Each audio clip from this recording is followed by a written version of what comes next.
தொலைக்காட்சியின் பிரதான செய்திகள். முதலில் தலைப்புச் செய்திகள். சரணடையுங்கள் அல்லது மரணத்தை சந்தியுங்கள், ஈரானிய படைகளுக்கு ட்ரம்ப் இறுதி எச்சரிக்கை. ஈரானுக்கு எதிராக கிளம்பியது உக்ரைன், அமெரிக்காவின் கோரிக்கையை ஏற்றார் ஜெலன்ஸ்கி. ஈஸ்டர் தாக்குதல், சுரேசாலவிற்கு இறுகும் பிடி. அமெரிக்காவின் தரைவழி படையெடுப்பிற்கு தயார், ஈரானின் சற்றும் சலிக்காத அறிவிப்பு. 6 நாட்களின் பின்னர் இந்தியாவில் கைதான யாழ் கடற்றொழிலாளர்கள், உறவினர்களின் கோரிக்கை.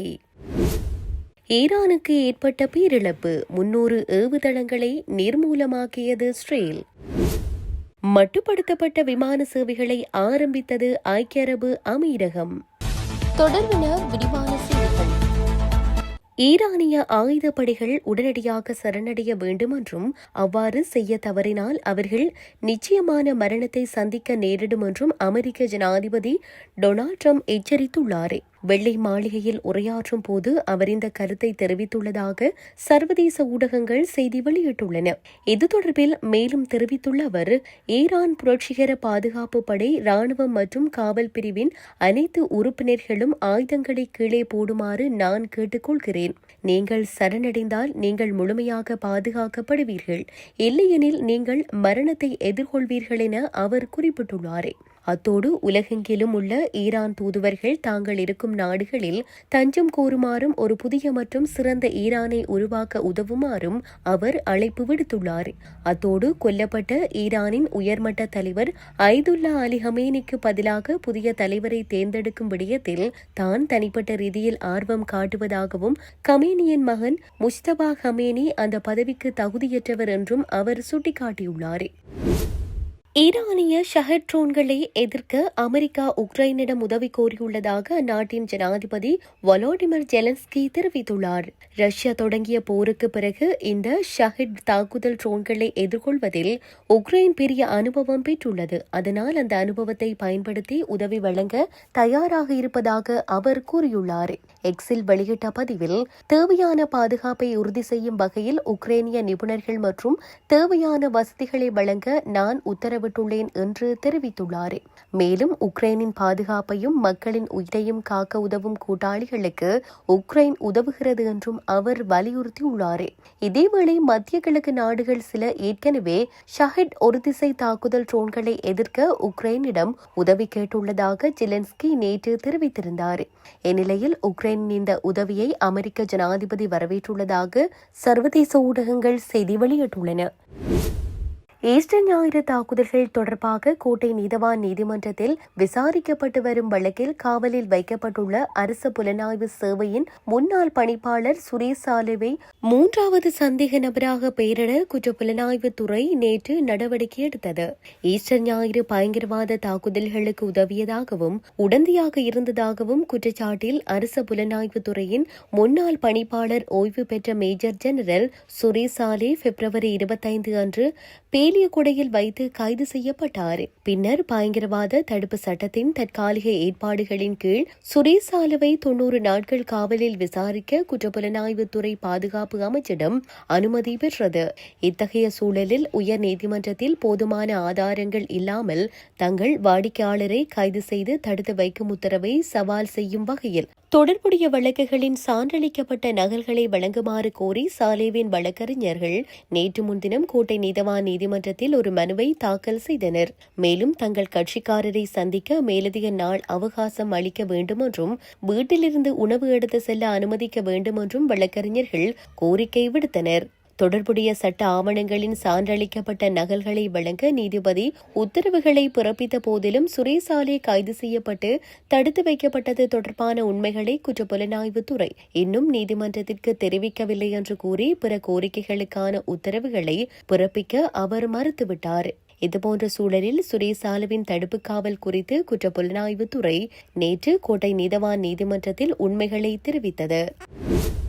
அமெரிக்க ராணுவத்தின் எந்தவொரு தரைவழி படையெடுப்பையும் எதிர்கொள்ள ஈரான் முழுமையாக தயாராக இருப்பதாக நாட்டின் வெளியுறவு அமைச்சர் அப்பாஸ் அரக்ஷி தெரிவித்துள்ளார். அவர்கள் தாக்கினால் அதனை எதிர்கொள்ள தங்களால் முடியும் என நம்புவதாகவும் அது அவர்களுக்கு ஒரு பேரழிவாக இருக்கும் என்றும் அவர் எச்சரித்துள்ளார். முன்னைய போர்களில் இருந்து அனுபவங்கள் உள்ளதால் தற்போது அமெரிக்க படைகளை எதிர்க்கக்கூடிய திறன் கொண்ட படை ஈரானிடம் இருப்பதாகவும் அரக்சி குறிப்பிட்டுள்ளார். அத்தோடு அமெரிக்காவுடன் போர் நிறுத்தம் அல்லது பேச்சுவார்த்தை நடத்த ஈரான் கோரவில்லை என்றும் அவர்களுடன் 2 முறை பேச்சுவார்த்தை நடத்திய போதும் அதற்கிடையே அவர்கள் தாக்குதல் நடத்தியதால் எந்த பேச்சுவார்த்தைக்கும் அவசியமில்லை எனவும் அவர் சுட்டிக்காட்டியுள்ளார். இதேவேளை அமெரிக்காவின் மத்திய புலனாய்வு அமைப்பு ஈரானில் கிளர்ச்சியை ஏற்படுத்தும் நோக்கில் குர்திஷ் படைகளுக்கு ஆயுத உதவி வழங்க முயற்சி செய்து வருவதாக சில தகவல்கள் தெரிவிக்கின்றன. இவ்வாறானதொரு பின்னணியில் அமெரிக்கா மற்றும் இஸ்ரேல் மேற்கொண்ட தாக்குதலில் ஈரானிய உச்ச தலைவர் அலி ஹமேனி கடந்த வாரம் கொல்லப்பட்டார். இருப்பினும் நாட்டின் அரசியல் அமைப்பு தொடர்ந்து செயற்பட்டு வருவதாகவும் புதிய தலைமை விரைவில் நியமிக்கப்படும் என்றும் ஈரான் தெரிவித்துள்ளமை குறிப்பிடத்தக்கது. யாழ்ப்பாணத்திலிருந்து கடற்றொழிலுக்கு சென்ற 2 கடற்றொழிலாளர்கள் இந்தியாவில் கைது செய்யப்பட்டுள்ளனர். வலிவடக்கு ஊரணி பகுதியிலிருந்து கடந்த வெள்ளிக்கிழமை கடற்றொழிலுக்காக படகொன்றில் 2 கடற்றொழிலாளர்கள் கடலுக்கு சென்ற நிலையில் காணாமல் போயிருந்தனர். காணாமல் போன இருவரையும் உறவினர்கள் தேடி வந்த நிலையில் காணாமல் போன இருவரும் பயணித்த படகு கடலில் பழுதடைந்த நிலையில் இருவரும் கடலில் தத்தளித்த வேளை அவர்களை மீட்ட இந்திய கடற்றொழிலாளர்கள் அவர்களுக்கு உணவளித்து அவர்களை படகுடன் இலங்கை கடற்பரப்பிற்கு அழைத்து வந்து விட்டு சென்றனர். எனினும் மீண்டும் அவர்களின் படகு நீரோட்டத்தில் அடித்து செல்லப்பட்டு இந்திய கரையில் கரையொதுங்கிய நிலையில் இந்திய கடலோர காவல் படையினரால் அவர்கள் கைது செய்யப்பட்டுள்ளனர்.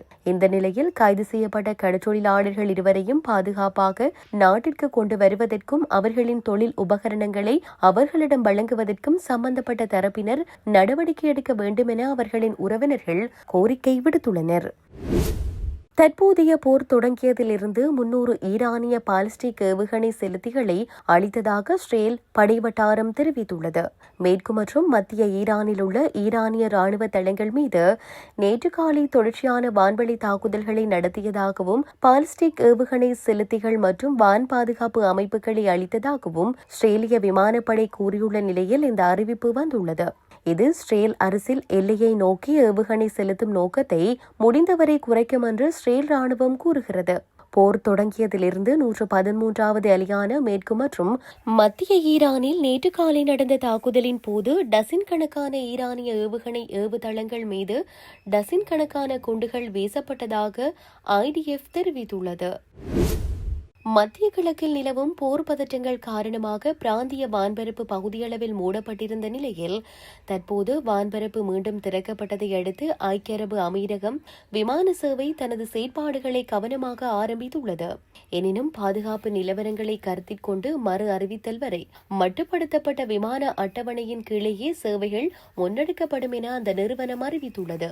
மார்ச் 2 மற்றும் 6ஆம் திகதிகளில் துபாய் முனையத்திலிருந்து புறப்படும் மற்றும் வருகை தரும் வகையில் 100க்கும் மேற்பட்ட விமானங்கள் இயக்கப்பட உள்ளன. நீண்ட காலமாக தங்கியிருக்கும் பயணிகள் மற்றும் மருந்துகள், அழியக்கூடிய பொருட்கள் என்ற அத்தியாவசிய சரக்குகளை கொண்டு செல்வதற்கு முன்னுரிமை அளிக்கப்படுகிறது. இத்துடன் செய்திகள் யாவும் நிறைவு பெறுகின்றன. மேலதிக செய்திகளை அறிந்து கொள்வதற்கு www.tamilaram.com எனும் இணையதளத்தை பார்வையிடுங்கள்.